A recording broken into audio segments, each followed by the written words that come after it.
how to become a successful content creator. How to become a successful content creator. That is what we're going to talk about today, but first, please send me your validation so that I can inhale it into my nostrils and down to the depths of my soul. Send validation by subscribing to the YouTube channel. Hit the little notification bell so that you can get brand new videos the moment they come out. All other platforms, please like, comment, subscribe, share with your friends, colleagues, family, coworkers, anybody you know. Okay. How to become a successful content creator. Creating content is the cool thing to do in these days, isn't it? Everybody wants to be an influencer.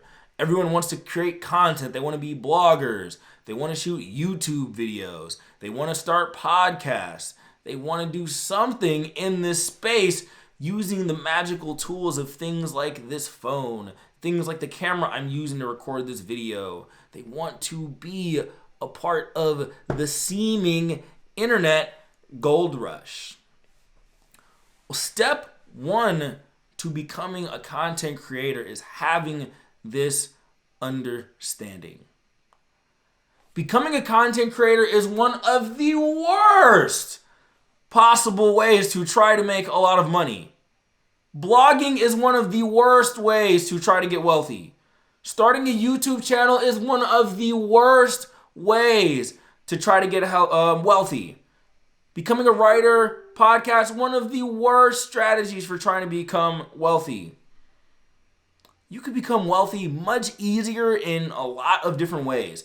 You could just get a 6-figure job, take your savings, live below your means, invest in real estate, and become a millionaire. You could become a top salesman. Many of the top salesmen people in the world make 7 figures. You could become a high-powered accountant, a CPA, invest your money. You can learn the stock market. You could start a franchise. You could start a plumbing company. There are so many way easier ways to create wealth than becoming a content creator. So you have to understand that if you want to be a content creator, you actually have to like creating content. Let me say that again. If you want to become a content creator and do it successfully, you have to like it. You have to like it because it is going to take a hell of a lot of content for you to get up in that thing that I call the J curve. The J curve works like I always explain. In the beginning, you have no audience, little to no audience, a little bit of an audience, a tiny audience, a little bit more of an audience, a little bit more. And then if you make it a couple years in, then you can see that exponential growth. But people come into it thinking that it's just super easy to create content and just become successful out of nowhere. Absolutely not. Even my YouTube channel, I already have an audience that I built from writing. I started out with 18,000, 15,000 subscribers on my email list. To start this YouTube channel, I was sending videos to my email list to get things started. Even then, it doesn't make me a big baller on YouTube. Even having an outside influence to come in and promote the videos doesn't help me become a YouTuber overnight. It doesn't matter what I've done in other platforms. I'm still a baby on YouTube. But the difference between me and most other YouTubers that start is I used to be a baby when it came to writing. I used to be a little tiny tadpole who had an audience of 0 people. So I already know what it comes like to start from having little to no audience. And I tell you my plan over and over with this YouTube channel. It's going to take 3 to 5 years to get this YouTube channel probably to where I want it to be. And I've already paid the price and understood that that's the time that it's going to take. I'm putting these videos on Instagram, LinkedIn, Facebook. I'm finally delving into putting other forms of content on social media. And I understand it's going to take me probably 3 to 5 years to get where I want to go. But for me, it's not really that long of a time span. It's not really that long of a time span at all. I worked on writing from age 25 to age 30. If I do this successfully in the time frame that I think I'm going to do it, I'll be 33 to 35. Then I'll start the next 5-year chapter adventure. That's the way I break down my life into 5-year chunks to work on something. And creating content, it's going to take time. So here are a couple of things that you can do to become a successful content creator, things that'll set you apart. First, the rule of 100. Don't judge any of the content you create unless you do 100 of them. Write 100 blog posts before you decide whether or not you should quit blogging or if it's something you should pursue full time. Shoot 100 videos. I think this is video number 95 or 96, so I'm following my own advice. Record 100 podcasts.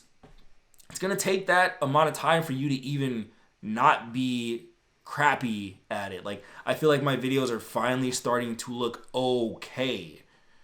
There's just so much little nuance that you'll learn by just diving in and doing something 100 times. So the rule of 100, if you're looking for an easy benchmark where there's no argument, where I'll let you know that's what you can do to judge yourself, do 100. Do 100 and you will understand more about what it is you're trying to do than watching videos on how to do it, reading posts on how to do it, all that stuff. That being said, you do want to go through and follow the techniques in your industry, learn the rules of your industry first so that you can break them. That's how you become a successful content creator. So when I first started blogging, I just studied the traditional blogging techniques that came from my predecessors. I learned things like writing how-to articles. I wrote listicles. I learned how to write a captivating introduction. I learned how to write subheadings. I learned how to use the word you in my content. I read about the persuasive elements of writing, using future pacing and words like imagination. I just looked at what the other writers were doing and then I reverse engineered. I just learned the fundamentals. YouTube, similar fundamentals. You can look, you can research ideas to shoot for your YouTube videos. They say you want to have 15 to 20 minutes of length or some time of length to get watch time. You want to make sure that you're using compelling hooks, all this stuff. I'm just learning it and I'm studying the nuances of YouTube while I'm doing it. Most people never make it to 100. If you can make it to 100, then you can make it to 200 and 300. I must have written probably 500 blog posts by now and 3 books. And I still don't think I've mastered the craft of writing at all. I'd put myself probably at like a 6. Like my last book here, Real Help. This book I was kind of like, finally, I was like, all right, that one was pretty good. But keep in mind, as a reader, for you, it'll be a 10. With my critical eye as a writer, it was only a 6. But for you, it'll be a 10. Go get that, right? Over time, you will learn just the nuances of the techniques that come with what you're doing. And then you'll be able to create your own unique style and voice. And you'll learn from the audience that you're interacting with. Once you start to put some content under your belt, people will start to give you feedback on what they like. So I noticed with my writing, people started to give me the feedback that they liked how straightforward my messages were. They liked how lucid my messages were. They liked how I cut out most of the filler in my writing and just gave it to people straight. So based on that feedback, I just kept doing it more and more. My messages became more distilled. They became more blunt. They became more straightforward. They became more in your face. In that way, I've developed my own style in a genre that is super saturated. There are a million self-help writers. There are a million self-help YouTubers. But I just take my unique angle that I have learned by studying not just what makes my audience tick, but what makes me tick. See, that audience feedback was the feedback that also resonated with me most.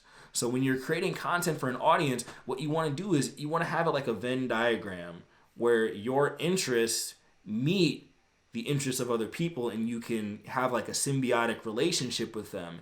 Where most people fail is they focus either in one or two directions off. They focus only on what the audience wants, only on what they think people want, so that leads to pandering. That leads to writing overly fluffy pandering material, which is why a lot of self-help writers fail, because they're just copying and pandering, and that stuff doesn't work. But on the other hand, you can't talk about only the things you want to talk about. So I see some people, they're writing articles on Medium like, oh, lessons learned about my vagina on my trip to Virginia. It's like, who wants to read that? So on the one hand, you don't want to just tell random stories about yourself in your content. On the other hand, you don't want to fully pander. You want to combine. There's certain elements to your story that will make you unique. And that's what, the only thing that can help you be successful as a content creator is your personality. The content, it's really hard to say something that's never been said before. It's really hard to create something brand new. Everything is about putting your spin, your take, your unique 1 to 2 to 3% of insight on top of a mountain of insight that has already been built. Read the book Steal Like an Artist by Austin Kleon. He talks about, if you plagiarize one person, then that's plagiarizing. But if you steal from 200 people all at once, then it's originality. So for me, I've read hundreds of books at this point, implemented techniques in self-improvement, and kind of got my own unique little worldview on society, worldview on self-improvement, what it means to me. And then I can incorporate my story, how I fix my life, my personality into the content. So there's a lot of people who talk about self-help, but they're a little dry, they're a little boring, they're a little vanilla, they're not willing to go there. Me, I'm willing to go there. I'm a little bit edgy, I'm sarcastic, I'm snarky. I put my own, because that's how I am in real life. You have to put who you are in real life into your content. You can't pretend to be somebody you're not, because people are going to see through that. But if you are able to focus on creating the type of content that suits you and an audience at the same time, then you'll be successful. You just have to give it time. Most people quit way too early. Way too early. And the reason why you need to give it time is because you can build your catalog, which is going to become your lifeblood as a content creator. Thanks to all these videos that I have out, I could chop these videos up and put them into 1 minute clips, 2 minute clips, 5 minute clips. I could transcribe my videos and turn them into blog posts. I could take those blog posts and turn them into a book. I can take the articles I've written and use them as ideas for videos. I can take sections of my videos and turn them into quotables that I can put on social media. I can republish my videos across different platforms, my content across different platforms. So what you'll understand is that as you create more content, they're like assets. They're like investments in a bank account. You keep adding to your principal, and things just keep compounding and compounding and compounding, and then you can find a way to make a living from it. Me, I didn't know exactly what my audience was going to turn into, but then I found Medium, a program that pays for writers. You don't necessarily need to know exactly how you're going to monetize what you're doing. Just get the attention first, create the unique content first, then you'll figure out what to do with it later. People are way too worried about creating some crazy business plan and grand vision. I didn't create a grand vision at all. I just wrote 1 blog post, then 2. Then I looked up 5 years later, I'm creating all this content, and I'm just never going to stop because it's fun. Creating content should be fun. I enjoyed creating content when I was making no money from it. I did enjoy it more when I started making money from it. I'm not going to lie. It's nice. But you got to have that love element in there.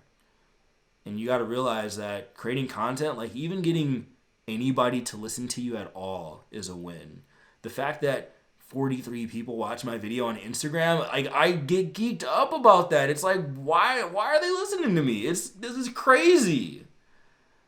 And then you keep going up different tiers. You write 1 book, and then you write a flagship book. You shoot 100 videos, and then maybe video 102 gets good traction. Video 306 goes viral. And then you're an overnight success. All your favorite content creators, they've been at it for decades. All your favorite writers, they've been on it for a decade, 5 to 10 years. Everyone you look up to who creates content, Gary Vaynerchuk, go look at his first video on Wine Library, and it's him like sitting in a bland room with like 3 bottles of wine, and he has like no charisma, and he's like, my name is Gary Vaynerchuk, and I'm going to tell you about Pinot Grigio today. He didn't become that person overnight. None of us do. And you'll see the progression. You'll see that my videos have gotten better over time. Your content will get better over time, but you have to create the content. So if there's one central theme to successful content creation, it's create a bunch of it and quit crying and whining in the process. Okay, real help. This is a book that's going to help you. If you are a content creator and you need some mental support, this book will definitely help you. Buy it because it'll help you have the mental fortitude to continue creating content. If you're on YouTube, please subscribe to the channel. Hit the little notification bell so that you can get more videos as soon as they come out. All the platforms, please like, comment, subscribe. Love me! I will see you on the next video.